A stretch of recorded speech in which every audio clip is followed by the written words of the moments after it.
The headlines on RT International. Media reports citing unnamed sources claim members of Donald Trump's team were in contact with Russian intelligence during his election campaign, sparking even more hysteria over the new president's alleged links to Moscow. Meanwhile, the Trump administration faces fresh challenges, but this time from within, following what it calls illegal leaks coming from Washington.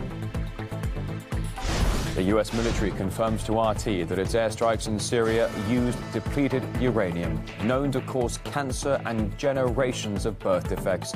That's despite the Pentagon insisting in the past it would never use the toxic substance in military campaigns. And from research hub to center of unrest, RT reveals the German University of Hamburg has become a platform for left-wing radicals planning to hijack July's G20 meeting. After getting together at the university, the groups are heading towards the future protest site. They're calling this a tour, and they're being followed by police.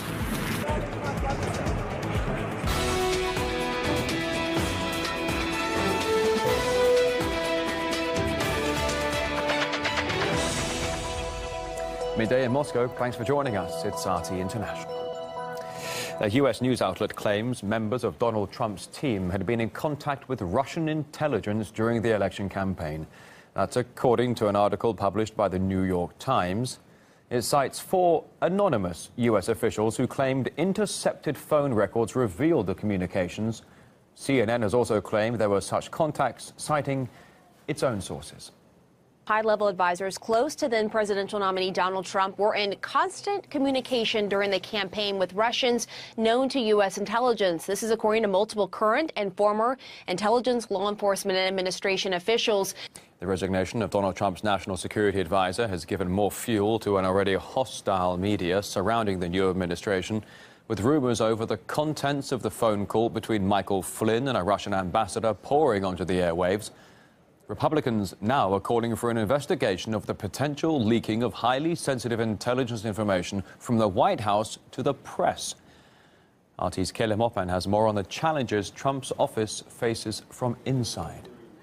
Among government officials, it's commonly understood that loose lips sink ships. But apparently this hasn't stopped certain anonymous figures within the Trump administration from handing non-public information over to the press. After the resignation of National Security Advisor Michael Flynn, following anonymous tips about Flynn's phone call to the Russian ambassador, Trump spoke up on Twitter. The real story here is why there are so many illegal leaks coming out of Washington. Will these leaks be happening as I deal on North Korea, etc.? There is certainly room for concern. The leaks to date include transcripts of President Trump's conversations with world leaders. The press is certainly eager to eat up whatever the leakers offer them, and even almost treat them as heroes of a spy film. Washington, D.C. newspaper The Hill has referred to the people behind all of this not as leakers or even whistleblowers, but rather as shadow warriors. White House Press Secretary Sean Spicer says the administration intends to investigate exactly who is blabbing inside information. Some of the leaks are done in a way that the release of that information is clearly a breach of a lot of protocols and laws. Not everyone working in the executive branch is completely new, and Trump suspects that the unnamed sources may be holdovers from the last administration. President Trump is lashing out over leaked transcripts of his calls with Mexico's president and also Australia's prime minister. The president blaming, quote, Obama people for giving those transcripts to the media. There's a vested interest by the press and by others to see Trump fail or at least stumble. I think it really is about crippling him when he has to go to the American people and ask them for things that will be hard to do in order to write the foreign policy of this nation. And they want to steal his ability to do that in the future with certain actions now. In the context of an already contentious relationship with many mainstream media outlets, the flow of non-public, less than beneficial information from within the closed halls of the Trump White House has got the administration rather fired up. They are anxious to get to the bottom of it. Caleb Mopan, RT, New York. During his first 4 weeks in office, Donald Trump's been fighting numerous battles. His immigration policies have been widely criticized and sparked mass demonstrations across the country. Among the latest, a citywide rally in New York. Thousands gathered to protest his stance on migrants, with scores being arrested. Now, despite all the anger, it will still be a challenge for Donald Trump to beat the deportation record set by his predecessor. Some 2.5 million people kicked out of the country under Obama's term. We invited guests to debate the contrasting reaction to the immigration policies of those two presidents. When someone's deported as an illegal immigrant, it's usually because they've broken some law, and what we're not doing is going around and arbitrarily rounding up people who are here illegally. That's sort of an unconstitutional practice because it would depend on profiling to achieve that outcome. But what Barack Obama, under his administration, if somebody had broken a law and they were found to have broken a law and they were convicted of it, then they would be deported under those circumstances. Like I was saying, though, what Trump is doing with his Muslim ban is completely different, though. What's really funny is that if you're an illegal immigrant, you broke a law. It's right there in the word. I mean, it's right there in the phrasing of what you're called. If you're illegal, you've broken a law by coming here illegally. And actually, you know, if you really take a look at the 7 countries that are a part of this travel ban, they were identified by the Obama administration.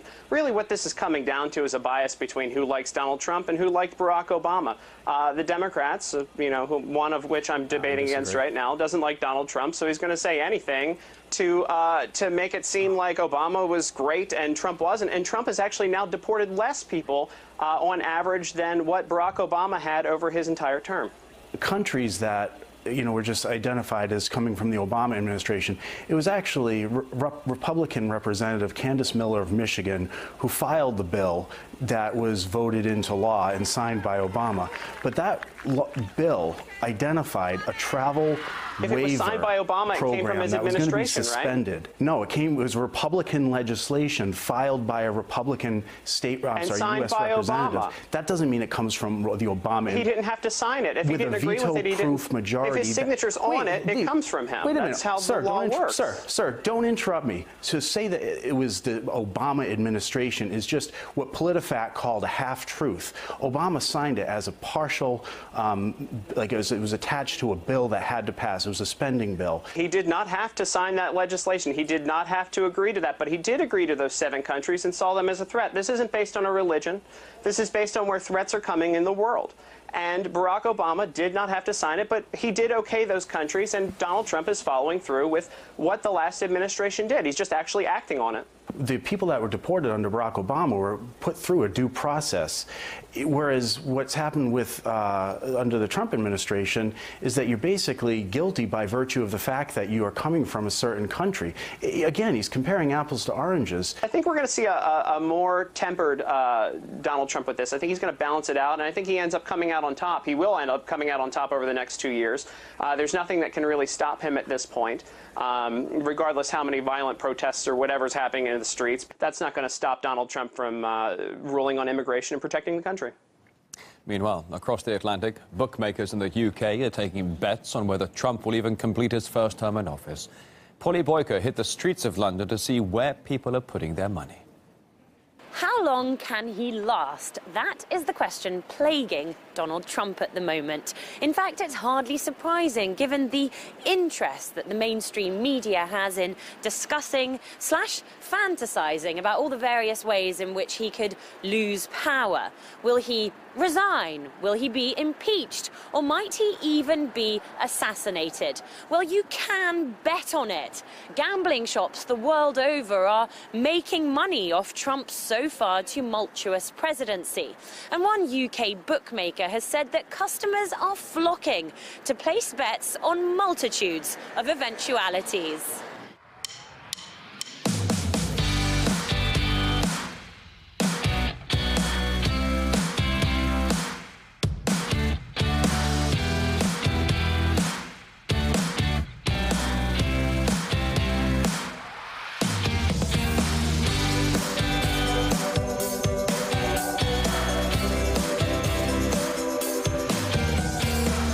Would you bet on him losing his job? Yes. Really? I would.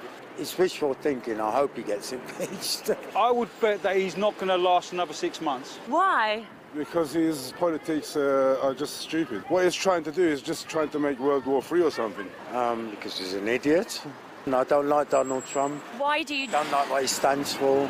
He just doesn't fit. He doesn't look like a president. But who's told you that? Newspapers, TV channels. The only TV station where I think is very biased is CNN. It's CNN that's carrying all this fake news. It is the media and it is the Democrats who are pushing the media to do this. Give him a chance. I think it's the media. You see, they want who they want in. It's RT International. The established world order has been shaken because of Donald Trump and Russia. The claims in a report released ahead of this year's annual Munich Security Conference.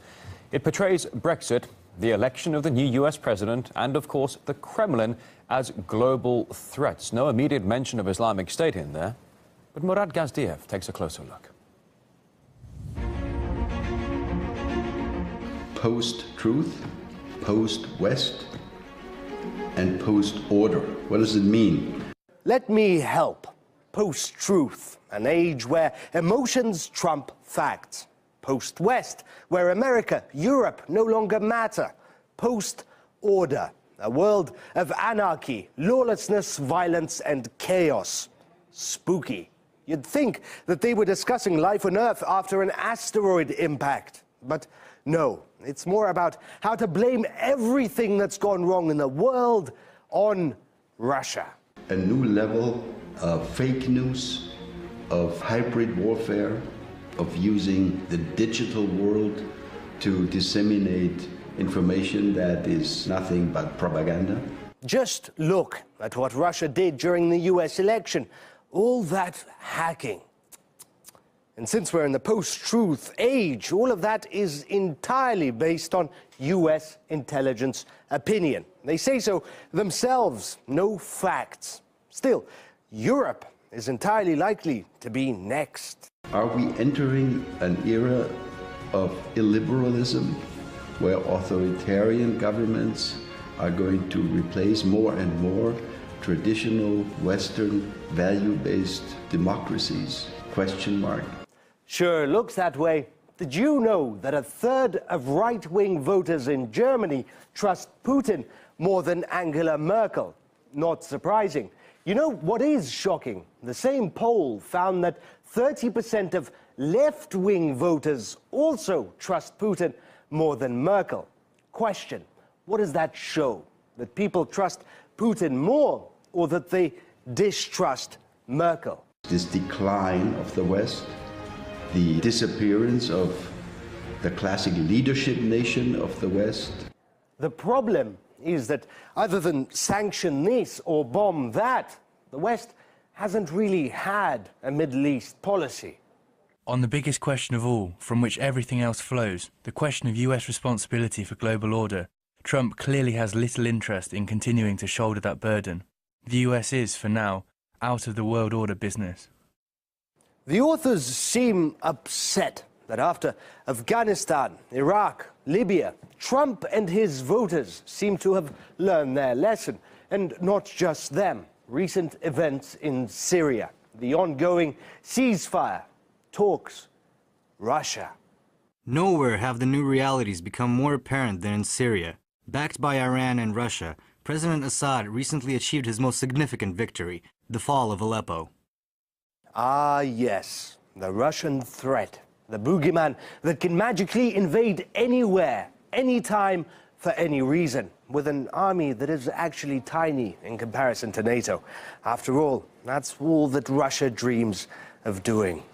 Russia has been problematic in a lot of ways. For example, with Crimea. This is not the way, again, the way they put it, the Western order is supposed to be. But let's be honest, we need to work with Russia, right? We'd prefer to be in a world where the West and the United States works with Russia as opposed to being at each other's throats, right? That's obviously a world we all want to live in. The Bush administration tried to work with Putin and the Russians.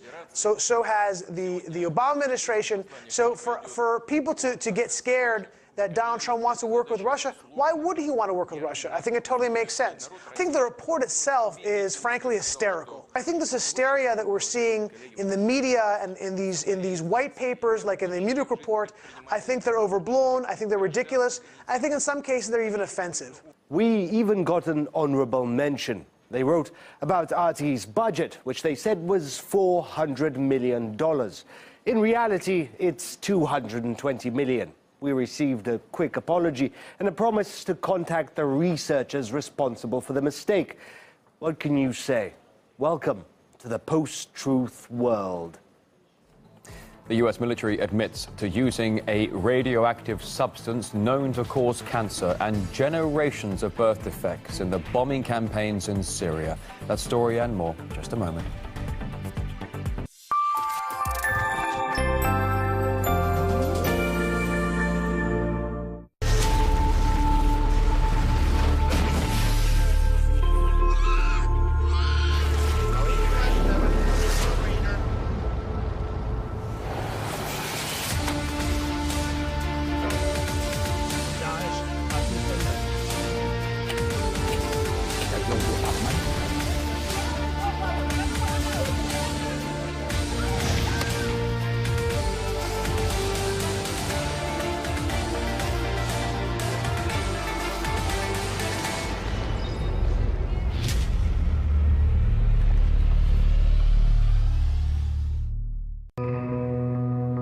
People with stories to tell.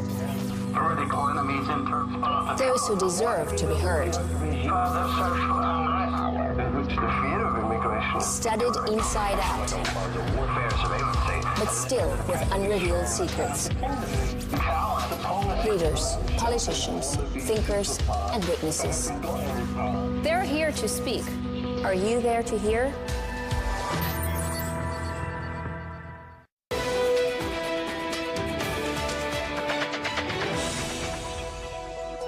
Thanks for joining us. The Pentagon has confirmed to us here at RT International that despite previously vowing it wouldn't use depleted uranium in Syria, it's in fact fired thousands of rounds containing the toxic substance. This during the ongoing coalition bombing campaigns in Syria. Let's take a closer look, for example, what exactly depleted uranium is and why it's so dangerous. DU, as it's known, is a toxic and radioactive compound used in armor-piercing munitions. Many scientists claim it can damage people's DNA. The substance can affect the nervous system as well, affecting the heart, the liver, and the kidneys. In fact, birth defects, as we understand, include babies being born with no heads and missing limbs as well. Now, the Pentagon has admitted to using 5,000 rounds of depleted uranium in 2 incidents. We can show you an official video of the first raid that shows a bombing of Islamic State's oil convoys, one of them anyway. The coalition strikes are part of the Operation Inherent Resolve, aimed at crippling the infrastructure used by ISIL to fund itself through oil production. Guyane Chichikan reports. U.S. Central Command wrote us that the military had used depleted uranium to destroy over 330 trucks, which ISIL was using to transport its illicit oil. These airstrikes took place in November of 2015 in Syria. CENTCOM said that the U.S. military had fired over 5,200 rounds containing depleted uranium and high explosive incendiary materials during these operations. Depleted uranium is known to be very effective at destroying armored vehicles, including tanks. But its use has been extremely controversial, as it is believed that people's exposure to the material can cause cancer and birth defects. The U.S. military's use of this toxic material contradicts what U.S. officials had said earlier, which was that they would not use depleted uranium. In March of 2015, coalition spokesman John Moore was quoted as saying, U.S. and coalition aircraft have not been and will not be using depleted uranium munitions in Iraq or Syria during Operation Inherent Resolve. It is unclear how many Syrians were or will be exposed to the toxic material, but its use in densely populated areas during the American invasion of Iraq had a major blowback.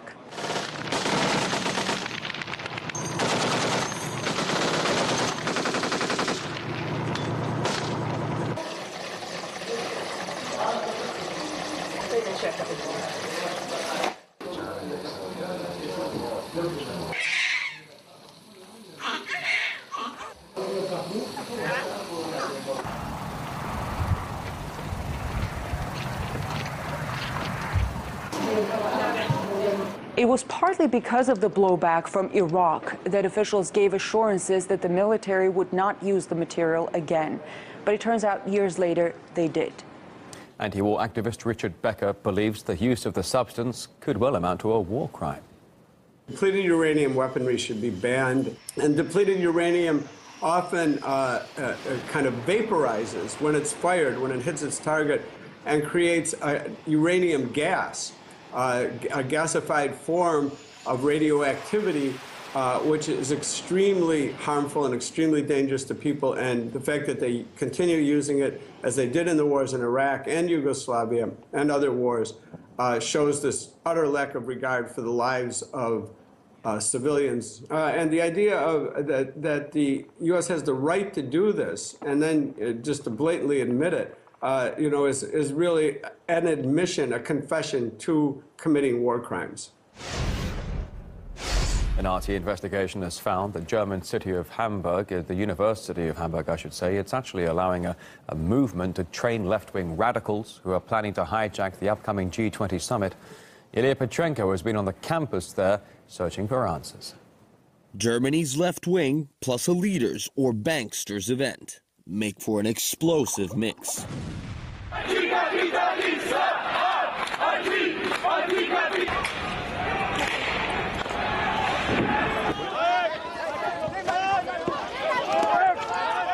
We're at the University of Hamburg, the biggest research and education institution in northern Germany.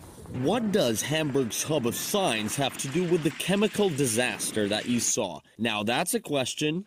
Students have always been a solid base for grassroots movements, but for violent unrest, well, there are posters like that all around the university campus. It says hijack G20. Today, the university is hosting an 8-hour conference for a group of left-wing networks who wouldn't want to see a G20 summit anywhere near Hamburg or actually any other city around the world. We're discussing revolution. How can we start a revolution in Germany one day? And so Denise told me their next big move is a massive protest at the Hamburg G20 this July. They're getting ready for it inside the uni's walls. Revolution doesn't mean we need to take over the banks, although the time is ripe for that. But police defend the status quo, so obviously this always leads to confrontation, and we always have problems with them. But we can't show you how the protest plan is being put together, and you won't see any more faces of those young radicals fighting for the people's social and labor rights. They said no photo or video shooting inside, and sometimes out. So don't film the group there. What I did see in the lecture hall with my camera off was a collage, a detailed map, and plenty of photos of how police operated in the city at a previous summit. Clearly the activists knew they're going to be in trouble with police as they fight for their cause. But did the university have any problem with what they were hosting? We're not available for interview or comment. Perhaps they were busy cleaning the walls in the bathroom.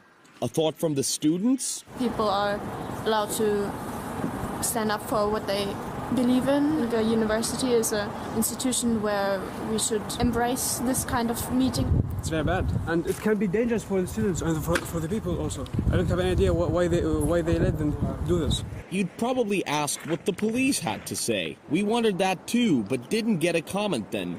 Well, police showed up as the sun went down. After getting together at the university, the groups are heading towards the future protest site.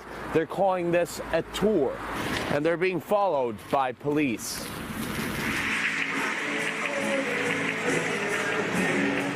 Yes, a tour detailing security's assumed positions and logistics. Der Park wurde natürlich kontrolliert, Sperren und Wanden und so weiter rum. Kameras unsere Rechte. Das ist einfach aufgrund der Masse von Leuten, sowohl Demonstranten wie halt auch Polizei, irgendwann sich einfach gar nichts mehr bewegt. Verstärkter Stacheldraht. It's only for information purposes.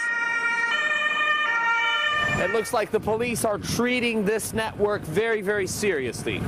If you look already at the logo, of course, they normally are wearing masks and they are prepared to fight. It is quite clear what they are up to or what they're trying to prepare for, but I was quite surprised that they prepare military-type operation. So, welcome to Hamburg in 5 months' time. Ilya Petrenko, RT. Up next here on RT International, Afshin Rattansi talks to the Palestinian ambassador to the UK. If you're joining us, though, from the UK or Ireland, the documentary Australia's Shame, looking at children behind bars. It's RT International.